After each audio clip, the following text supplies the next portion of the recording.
What's going on YouTube? This is Chaos-Reighn here, and today, by request of a friend of mine, I am going to be bringing you a kind of a recap of last week's build in Standard. And if you guys know what I'm talking about, it's the Hateforge build. Specifically, it's last week's build that dropped to Standard. And I kind of wanted to go over it and go over a couple of the things and the nuances and just how it functions. And as such, I have kind of tweaked around a little bit and tried to fix up some things, um, and in doing such, I am gonna kind of be testing some things out as I play the build and figure things out a little more. So the first thing I want to say is that Hateforge is alive and well. It is a very strong build, and it is going to probably be a decent build in League, but it, in my opinion, will most likely be impossible to replicate the Hateforge build of old. And that is because if you look here, right here, it says your Val skills, it has that little parentheses at the very bottom row. It has that little 10. All new soul catchers have that 10% reduced soul gain prevention instead of the 40%. And I've tried the 10% out. I don't have one. I vendored it because I was like, yeah, well, this is trash. But I tried it out, and you don't want to do. You do not want to do it. You can try it if you can get it to work. You can get it to work. If you can't tell, the flask was also nerfed in other ways, such as the damage and the crit chance during the flask effect. So, it is something to be said there. Now, along with that, I have these are, I'm in Standard. This is obviously Standard because these aren't in League right now. But, we have the Legacy Bottled Faith Wise Oak, Cinder Swallow, and then the Quicksilvers. We have so much Flask Effect duration that we almost have a permanent uptime of our flasks. And we have complete res balance. If you can't tell there, 89, 89, 89, or 93, 93, 93. Basically, the 93 is coming, the little boost is coming from whenever a flask is popped. I have the Alchemist Genius, which has 10% increase effect, which is really strong. And that also lets me move around really quick in mapping. Like, I have a really, really good natural mapping move speed. Now my current claw is this one. I am pure lightning, Val Lightning Strike. I do have a Blizzard Crown, but it's just kind of like added flat cold at this point. It's just whatever. I like it for the enchant and the 41 cold res, so it's whatever. I will be making a new whole gear lineup. My boots have no reses because I just needed the dodge and the tailwind elusive. Mainly the tailwind because I have Nightblade support. I have 21-23 Val Lightning Strike, Hypothermia, added Lightning, Elemental Damage with attacks, Nightblade, and Lightning. Oh, yeah, Lightning Pin. Yeah, Lightning Pin.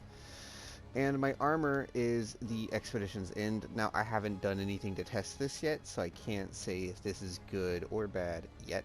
However, I will say that this is going to be not only my first test, but you're witnessing it. Now, there is a little bit of nuance on how this build works. First things first, you do have to have the Rot Blood Promise Ring with Atemporal Chains.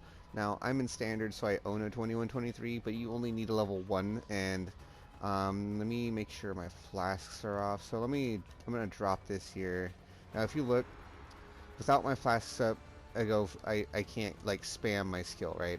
And that's because I don't have the Soul Gain Prevention down to 0 unless they're up. In fact, if you look here, my soul gain prevention is 4.80 seconds.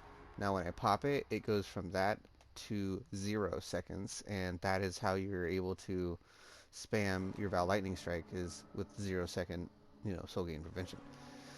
On top of that, we do have pretty jank stuff, like we were just using a 4 all res shield with attack speed and light res, a little bit of life. Yes, it's pretty trash. Like, all of our gear is pretty trash here, aside from the boots. This Expedition's End, which is a really rare drop in Heist, and then the Claw, which I made last week. I'm not sure if I even need this, but I like it for the attack speed, so I just haven't done anything. I actually don't apply any curses anymore, and If you can't tell, we have 4 sockets open, 3 sockets open, 2 sockets, 3 sockets, 1 socket. I am unsure what I'm going to do with this. Now, the reason why I have all these open sockets is because the changes to Chainbreaker, one, and two, the big thing was the fact that the cast on damage taken now actually costs mana. And my mana is instead rage, so that means all of my cast on damage taken will take rage. If I take a hit in Mortal Coil procs, it all of a sudden costs rage. Now, I haven't yet thought of a way around this. Eventually I might work in a way around it so I can take cast on damage taken setups. My old version actually had 2 or 3 cast on damage taken setups, so I have certain things triggering at certain, thresholds, but it is what it is, unfortunately that's the way it works. Now, the reason why, we need temporal chains is right here.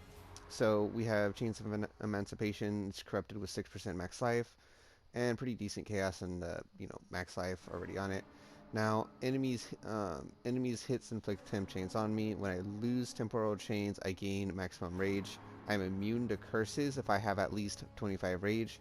Now because of the way this mechanic works, I am always at 25 rage. I never not stay at 25 rage.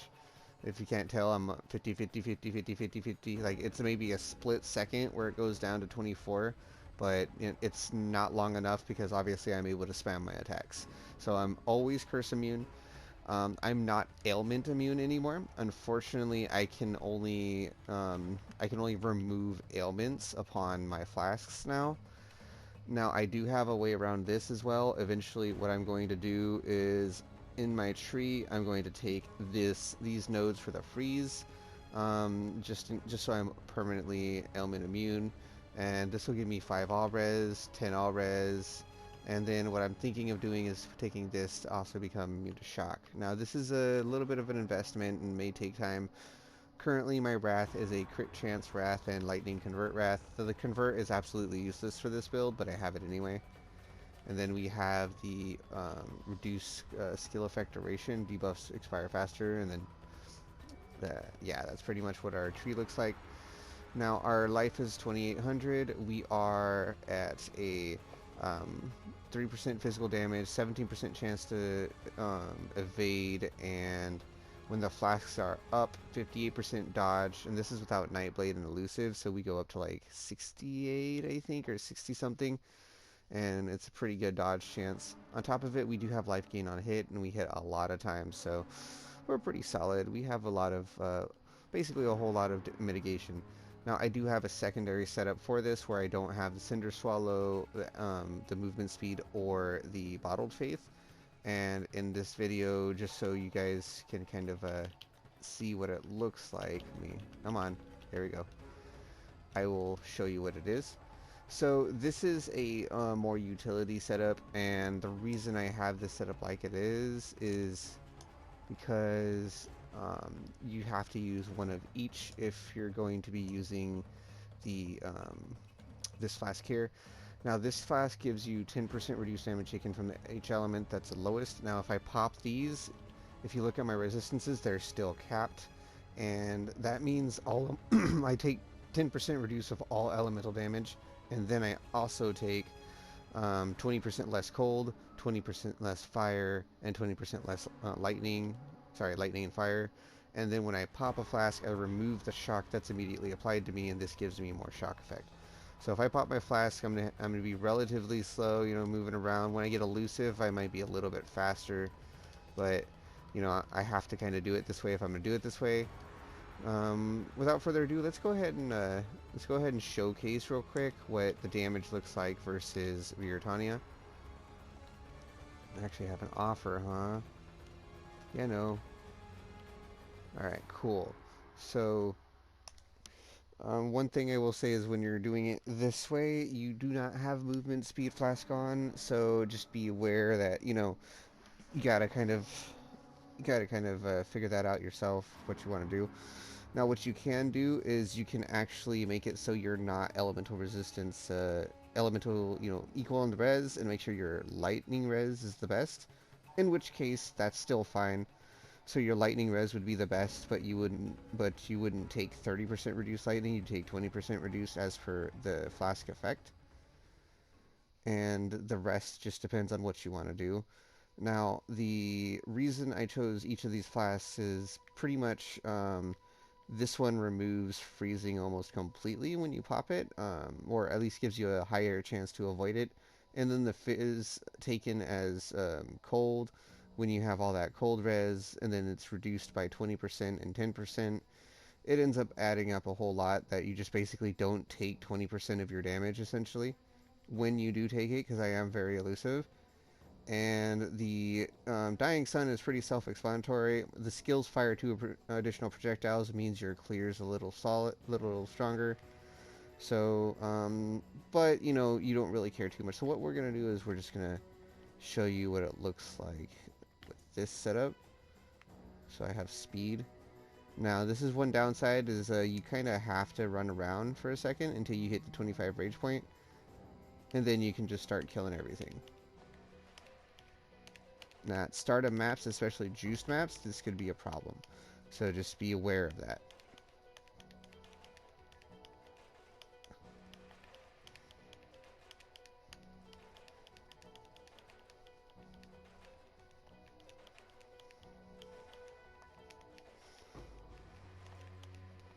Now, I'm making this video for a couple of reasons, and one reason is because one, in a little bit of time here, Ultimatum will be coming back from you know, to core. I don't know how rare the Hateforges will be in that league, if they're going to be even more rare, or they're going to be, you know, a common drop because of the nerfs that they have done in league. Now, because Ultimatum is going core, obviously, if you're playing standard, you should be able to find your own pair. It shouldn't take you that long to actually go out of your way and find it. We actually have a harvest. We've been trying to get a bow crafted on, so we're just going to see if we have anything cool.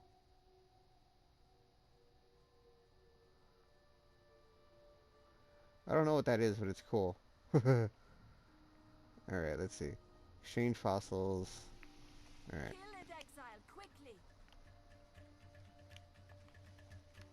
So as I said, you do have to be wary. Sometimes you, especially if your flasks aren't up and active, you can kind of get screwed on that. As you saw there, we were able to freeze that big rare monster permanently, essentially. That's one of the upsides of the setup that I have here. Now, I don't think I'll be able to freeze like Viratania, but I think I'll be able to freeze other things, and that's what I'm gonna aim for. Like map bosses especially.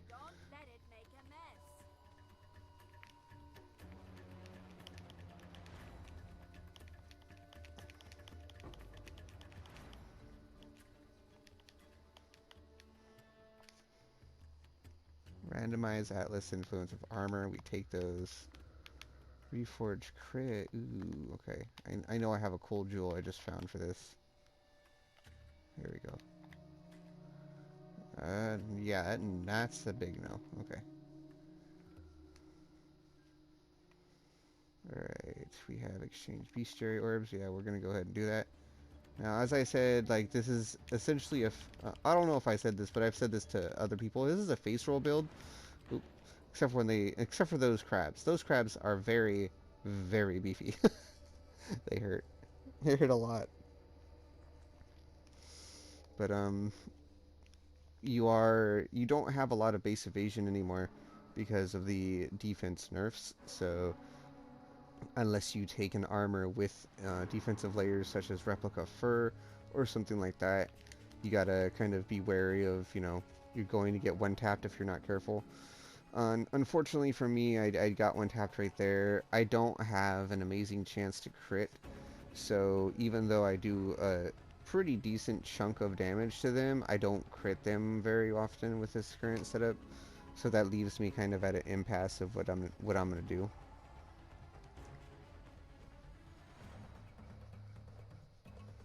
And, this is the pleasures of running on a PS4, if you guys didn't already know.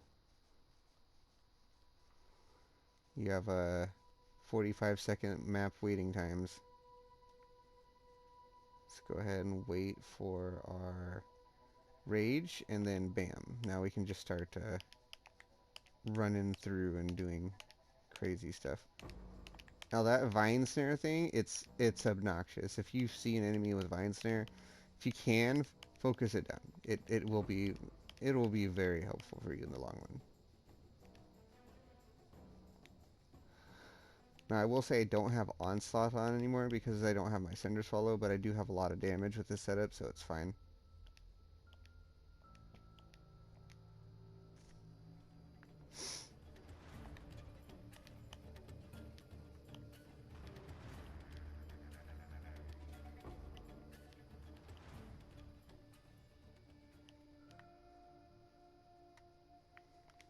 Alright. I'm gonna save that. And I think that's it. I think we're done here, right? I guess I can check here. We have synthesize. Add an implicit. No, we don't. Add an implicit to drill types. Change map to other maps. And we're just gonna move on with our lives. Alright.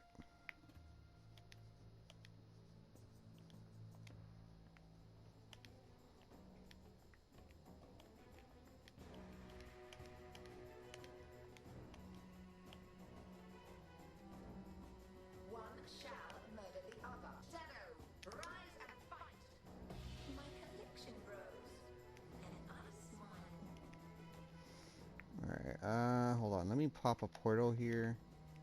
This will be kind of a test, if anything. I'm gonna pop Blood Rage, and then I'm gonna preload Redeemer here.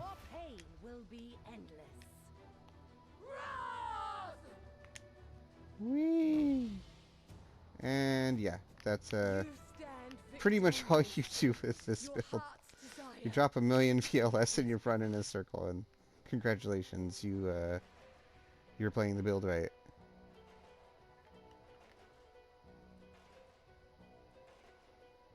So yeah, that's pretty much how our build functions.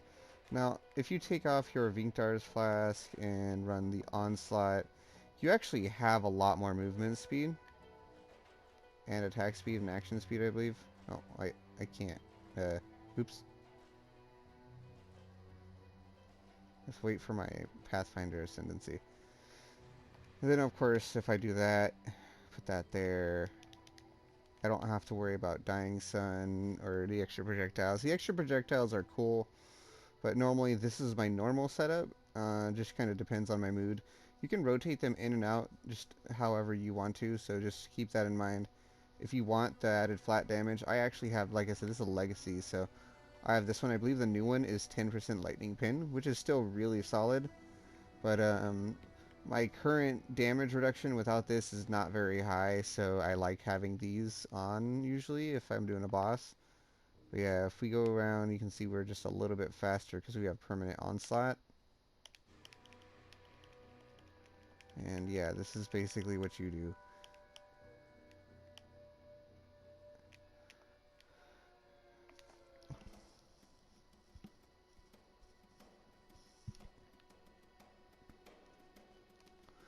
Alright, well, I do appreciate you guys tuning into this new video. I know I haven't posted in a while. It's just been pretty boring in League, so I didn't want to just post dead content in League. And in Standard, I've just been really busy doing other stuff, hanging out with friends in the party, and just doing that kind of thing. I will be posting a lot more often once the new league is coming around and all that. If I have any requests or anything like that, obviously I check my channel and look for comments, but this league is so dead. Like, even on Twitch I looked and there's an absolute record low of people watching people stream at this point, and that's, in my opinion, very, very sad. But yeah, without further ado, this has been Chaos-Reighn. I do hope you guys enjoy my videos, and if you guys have any questions about this build, or you would like any advice on how to build it, then go ahead and drop me a comment in my videos. In my video. If you guys have any questions otherwise, just or not questions, if you guys have any requests otherwise for build guides, specific stuff you want to do, anything like that, let me know. I am in standard, so I have a lot of really crazy items that would be very, very fun to kind of play with and show off to you guys. So if that interests you, feel free to send me a message. Without further ado, this has been Chaos-Reighn, and as always, everybody, take it easy.